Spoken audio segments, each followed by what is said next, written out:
Hello అండి, ఈరోజు చిట్టి పునుకులు వేస్తున్నాను చూడండి.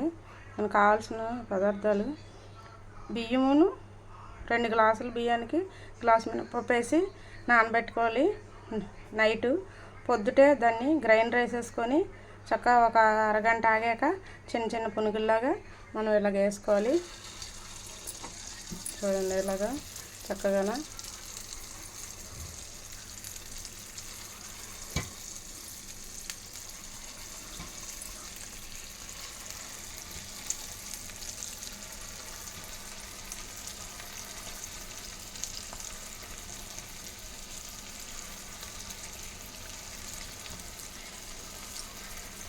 ఇట్లా చిన్న చిన్నగా తీసుకొని చిన్న గోళీలాగా మనం వేసుకోవాలి.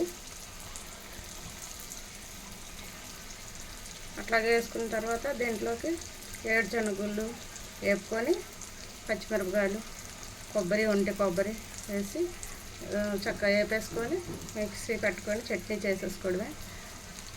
మిక్సీలో వేసి దాన్ని తాలింపు వేసేసుకొని కొంచెం మనం టమాటా పచ్చడి కూడా చేసుకుంటే చాలా బాగుంటుంది. ఇట్లాగా ఎర్రగా వేగాలి. ఇట్లాగా ఎర్రగా వేగుతుంటే మనకి బాగుంటుంది, క్రిస్పీగా ఉంటుంది, బాగా డ్రైగా ఆరి ఇదిగా ఉంటుంది. వేసాను చూడండి. దాంట్లో చట్నీ, టమాటా చట్నీ, పల్లీల చట్నీ.